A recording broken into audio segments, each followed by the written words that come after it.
রাত থেকেই প্রচুর ঝড় হচ্ছে। দেখো সকাল এখনো প্রচুর ঝড়, এখনো ঝড় থামেনি। এদিকে আমাদের গাছের সব আমগুলো পড়ে একাকার, মানে এমনিতে তো আম হয়ইনি, যাও বা হয়েছে সব পড়ে গেছে। একে তো আজকে ঝড় হওয়ারই কথা ছিল, তো রাতের দিকে হলো না, সকালবেলায় দেখো প্রচুর ঝড়। এখন 5টা বাজে।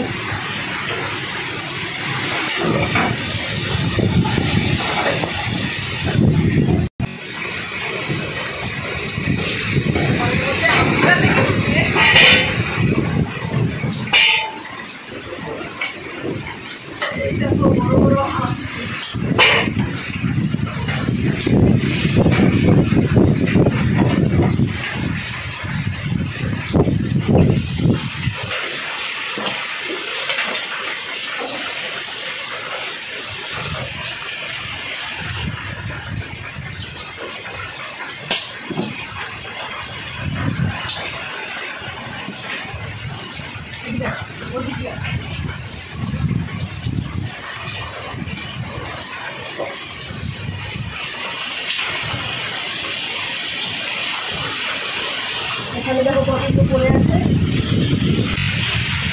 এই দেখো এতদূর পেয়েছি, এখনো ঝড় থামেনি, এখনো ঝড় রয়েছে। এতে আম হয়নি, যাও বা হয়েছিল সব পড়ে গেল। আমাদের 4টে গাছে আম হয়, এবছর একদমই হয়নি, তো আজকে ঝড়ে পড়ে গেল।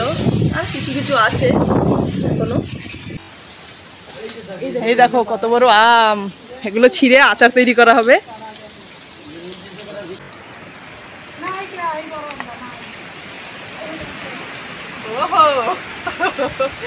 এই দেখো কত বড় আম, ডাল সমেত ছিড়িয়া বলি।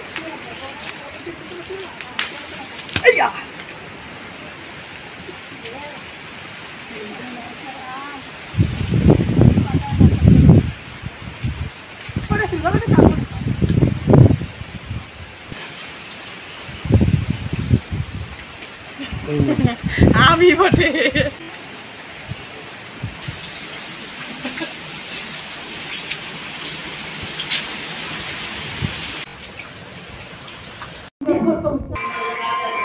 ঝরে পড়া আমগুলো কাটতে বসে পড়েছি।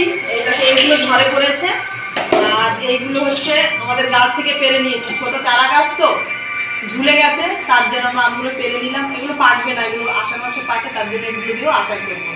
তো সবগুলো আম আমি এখন কেটে নেব।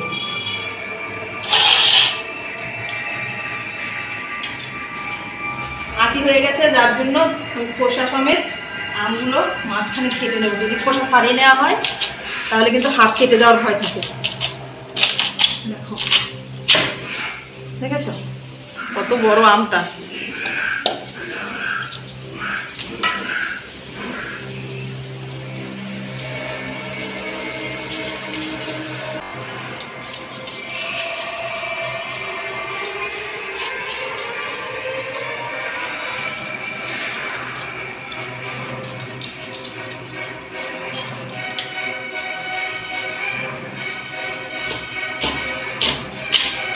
এরকম লম্বা করে কেটে নিলাম।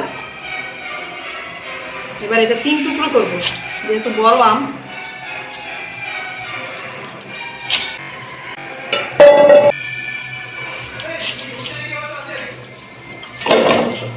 দেখেন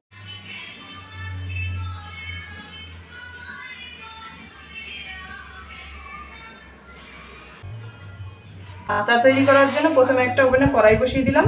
এবার গ্যাসটা জ্বেলে নেব। এবার কিছু শুকনো মশলা ভেজে নেব। আচারটা যেহেতু একটু ঝাল ঝাল করবো, তার জন্য আমি এখানে প্রায় 20-25টা লঙ্কা দিয়ে দিলাম। লঙ্কাটা ভেজে নেব। লঙ্কাটা হালকা লাল লাল হয়ে এসছে, এই পর্যায়ে আমি বাকি মশলাগুলো অ্যাড করব। এখানে দিয়েছি 5 ফোড়ন, ধনে, গোটা জিরে, এগুলো আমি ভেজে নেব।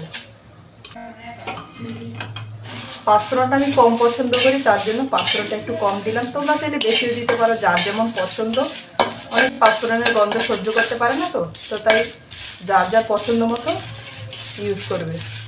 আর আচারের মধ্যে জিরে ধনেটা বেশি দিলে আচার খাওয়ার টেস্টটাই অন্যরকম, ভীষণ মজার আর টেস্টি হয়।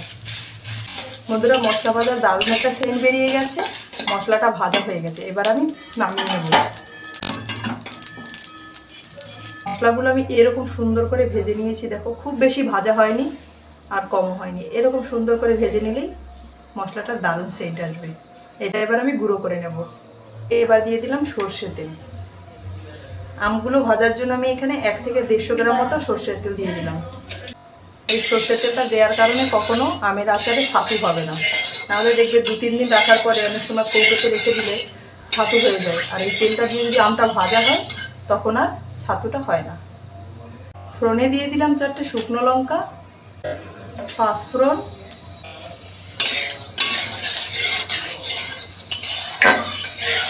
ফোড়নটা ভাজা হয়ে গেলে আমি আমগুলো দিয়ে দেবো।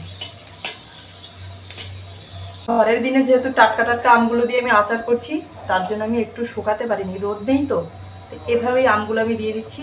আর যদি রোদ থাকতো তাহলে আমি হলুদ দিয়ে নুন দিয়ে রোদে একদিন শুকাতাম, তারপরে বিকেলবেলা আমি আচারটা করতাম।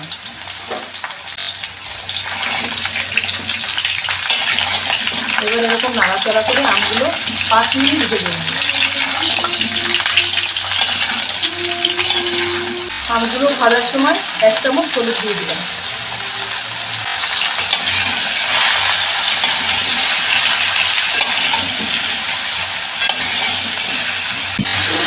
আমগুলো 5 মিনিট মতো ভেজে নিয়েছি, দেখো লাল লাল হয়ে এসছে। এই পর্যায়ে আমি এখন দিয়ে দেবো গুড়। আর আজকের এই আচারটা আমি গুড় দিয়ে তৈরি করব। এখানে দেখো নিয়েছি আখের গুড় 1 কেজি।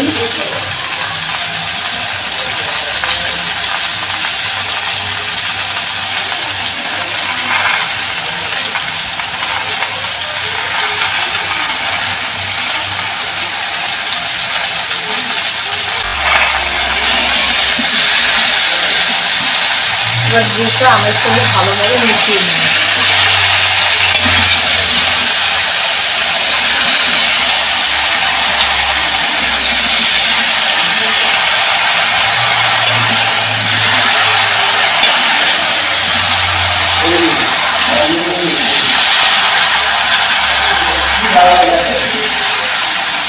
আমের সঙ্গে গুড়টা বেশ সুন্দর করে মিশিয়ে নিয়েছি। এই দেখো গুড়গুলো গলে গেছে। তো এভাবেই আমি আবার 5 মিনিট মতো জাল করে নেব, তাতে করে গুড়টা আমের মধ্যে বেশ ভালোভাবে ঢুকবে আর আমটাও সেদ্ধ হবে। গুড়টা গলে দেখো জলটা ফুটে গেছে। তো আমি কিন্তু একটু জল ব্যবহার করিনি, গুড় গলেই এরকম পাতলা হয়ে গেছে। এই দেখো, তো এটা যত জাল করবে তত গুড়ের মিষ্টিটা আমের মধ্যে ঢুকবে আর একটু টক থাকবে না, আচারটা টেস্টি লাগবে।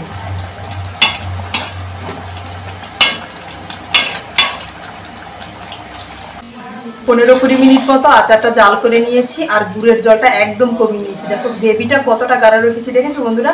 আর আচারে যদি এরকম গ্রেভি থাকে না, তাহলে আচার খাওয়ার কিন্তু মজাই আলাদা। দেখো কতটা লোভনীয় হয়েছে, দেখেছো আচারটা?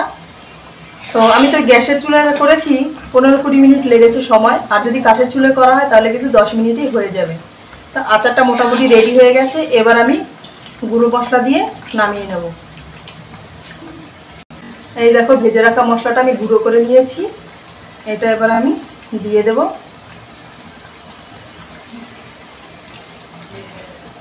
বন্ধুরা আচারটা থেকে কিন্তু দারুণ একটা সেন্ট বেরিয়েছে। আর দেখো দেখেছো কতটা লোভনীয় হয়েছে আমের আচার।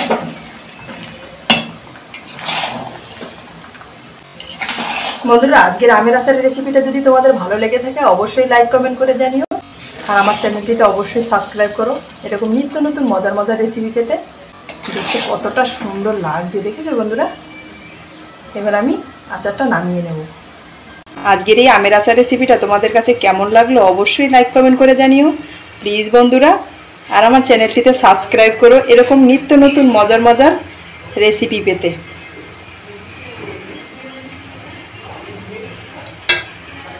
এরকম সুন্দর আচার দুপুরবেলা খাওয়ার কিন্তু মজাই আলাদা। দুপুরবেলা নয়, শুধু যে কোনো সময় দারুণ মজার এই আচারটা খেতে। আর এরকম সুন্দর মজার আচার খেতে তোমাদের কার কার কেমন লাগে অবশ্যই জানিও।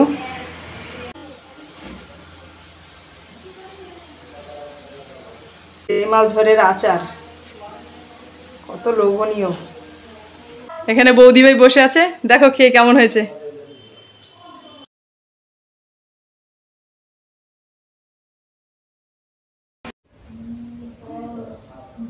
মাছ ধরার হাতে না দারুণ হয়েছে।